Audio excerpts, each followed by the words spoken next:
Some spells, like Fireball, will hurt everyone caught in their area of effect. Use them with care. Especially in Nightmare mode. Otherwise, you will die. And look! Glitch is fixed. But yeah, Fraps is a pain in the tush.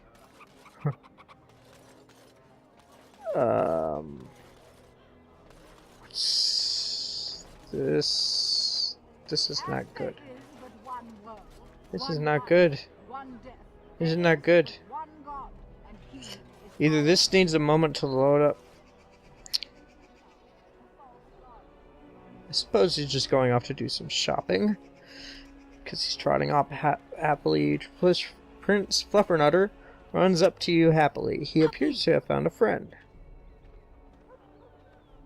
Where are your mother and father? Puppy.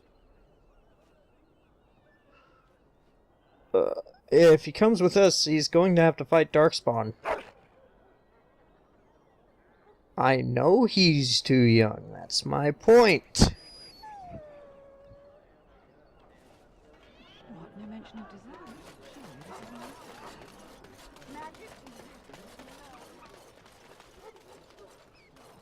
I bought a confection of spun sugar here once. It got stuck in my hair. Made it hard to come out. But it was very tasty for a few days. Your hair was tasty. You see, that is part of the reason why people think you're nuts.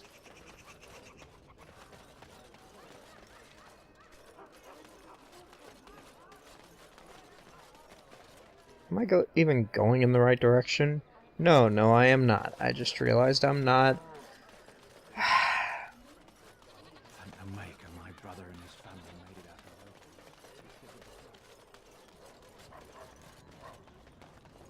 alive. Into the house of Brother Genitivi.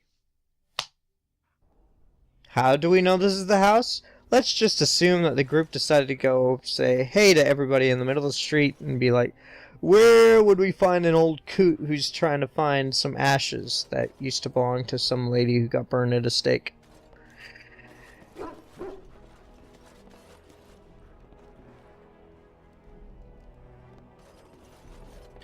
Okay, so this book is supposed to have codex, but I've noticed that it doesn't actually have codex. Hey. Yes? What are you doing here? Brother Genitivi. I am looking for Brother Genitivi. Brother Genitivi? Why?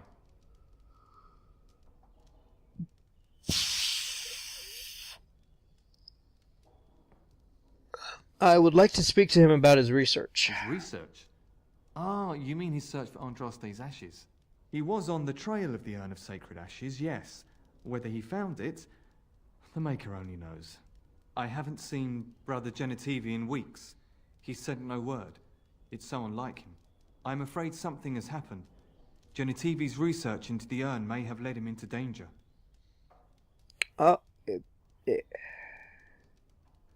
Why would searching for the urn lead him into danger? Perhaps the urn has been lost for a reason. I pray for Genitivi's safety, but hope dwindles with each passing day. I tried to send help, but some knights came from Redcliffe looking for him not long ago. I sent them after Genitivi, and they too have disappeared.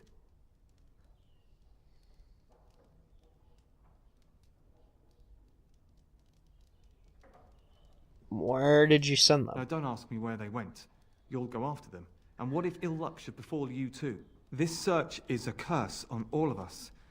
Some things are not meant to be found. I know that now. Ugh, just tell me before I lose my patience. All right. All he said before he left was that he would be staying at an inn near Lake Calenhard, investigating something in that area.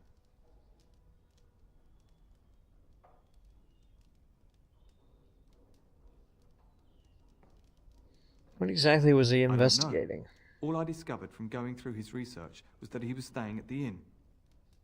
But you just said that he spoke to you and told you that. Yes, of course he told me, but I also went through his things to see if I could find other clues to his whereabouts. You sound nervous. Hiding something? That's not true. I told you everything I know. Brother Genitivi told me about the inn, and that's all. Us? Who's us? Us? I mean me. There is no us. Bah! Why do I keep up this charade? I gave you a chance to turn aside and forget you ever heard of Genitivi and the urn, but you persisted. Yeah. Now it has come to this. Andraste, forgive me, I do this in your name. You have a booger, like, right there. Trying to get it, but you just couldn't stay still. Now then. Let's do this. Oh wait, I want to do a pinning shot. Basically, I want to knock this guy over, or at least stun him. So...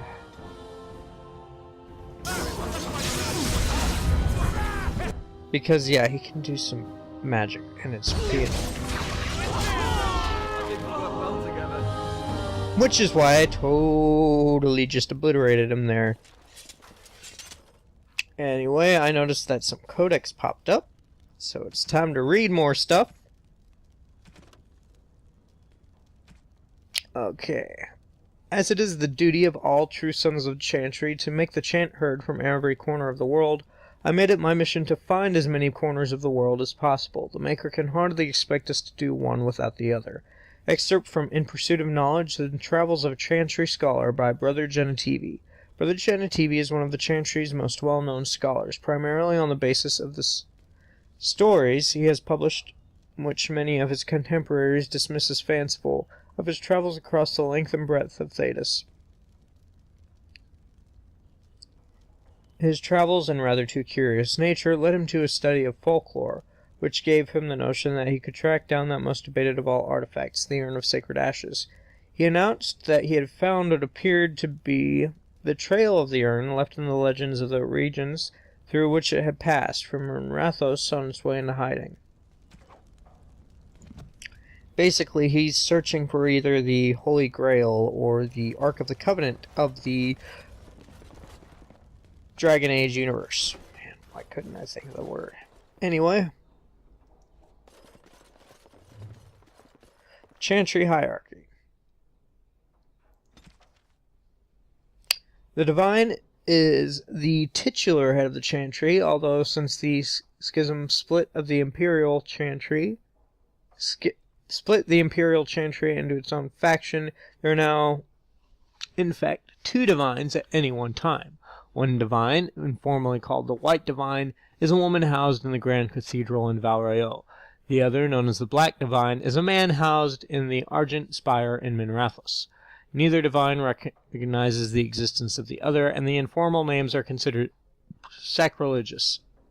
No matter the gender, a divine is addressed as Most Holy or Your Perfection. Beneath the rank of divine is the Grand Cleric. Each Grand Cleric presides over numerous chantries and represents the highest religious authority for their region. They travel to Valrayo when the College of Clerics convenes, but otherwise remain where they are assigned. All Grand Clerics are addressed as Your Grace. Beneath the Grand Cleric is the Mother, or in the Imperial Chantry, the Father.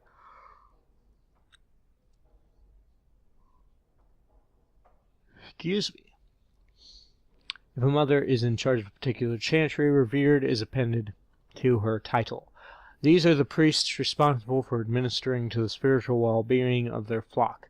A mother, a revered mother, is addressed as Your Reverence. Brothers and sisters form the rank and file of the chantry, and consists of three main groups: affirmed, initiates, and clerics. Affirmed are the lay brethren of the chantry, those regular folk who have turned to the chantry for succor.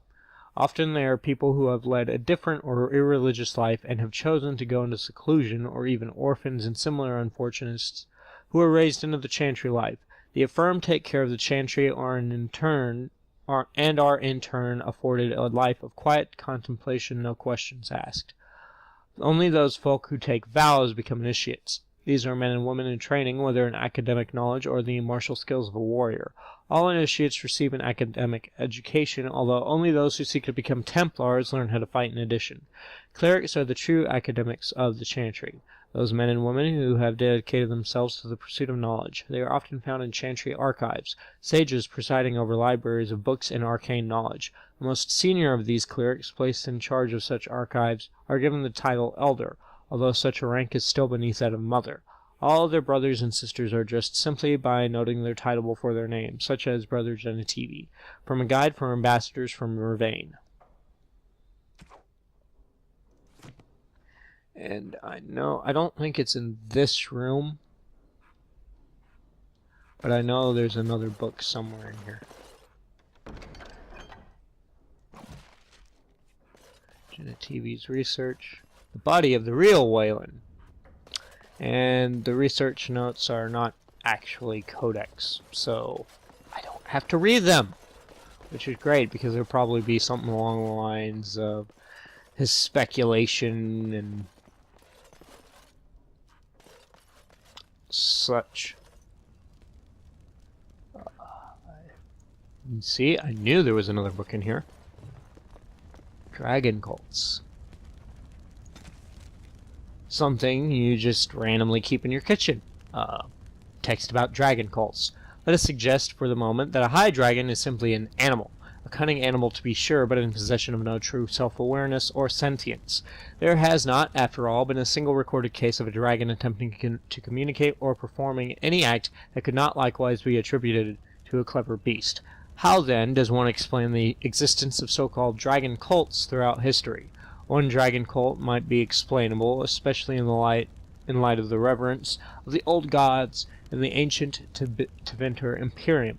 In the wake of the First Blight, many desperate imperial citizens turned to the worship of real dragons to replace the old gods who had failed them. A dragon, after all, was a god figure that they could see. It was there, as real as the archdemon itself, and, as evidence makes clear, did offer a degree of protection to its cultists. Other dragon cults could be explained in the light of the first. Some cult members might have survived and spread the word. The worship of the old gods was as widespread as the Imperium itself.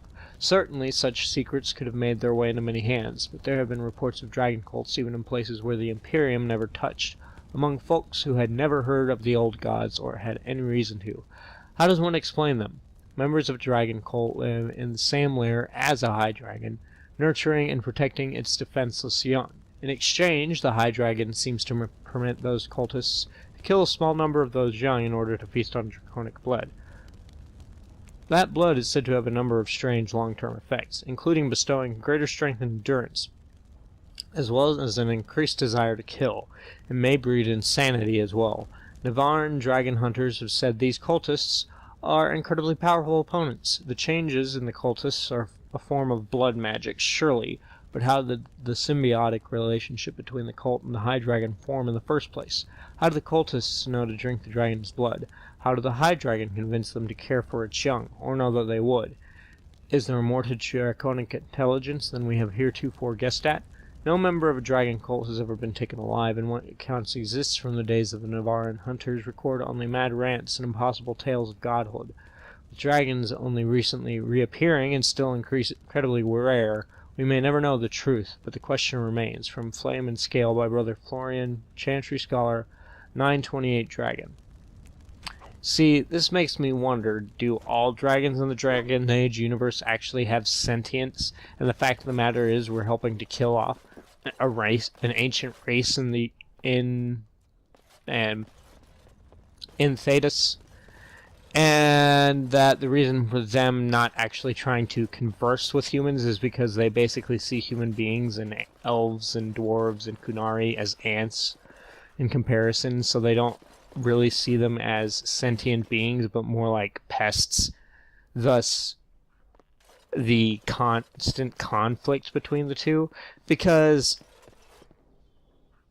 there's certain things later on in this game and showing up in the other two that would lead me to believe that it might actually be the case. But you never know.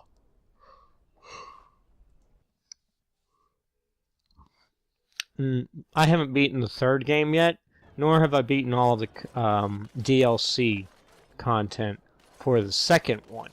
So there's any number of things it could be that could have been revealed in those games that I don't know one whit about.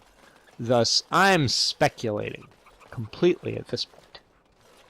I own all the games. I own all the DLC. But I've only ever beaten everything for Dragon Age Origins. And that includes all the DLC. But, you know. Pearl. Excuse me, one of Denerim's fancier brothels.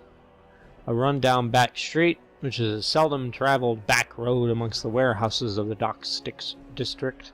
I don't know why exactly it's there. I'm assuming it's... Oh, wait a minute.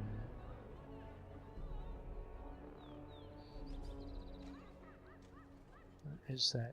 You know what? While I'm here, there is actually a side quest I can complete.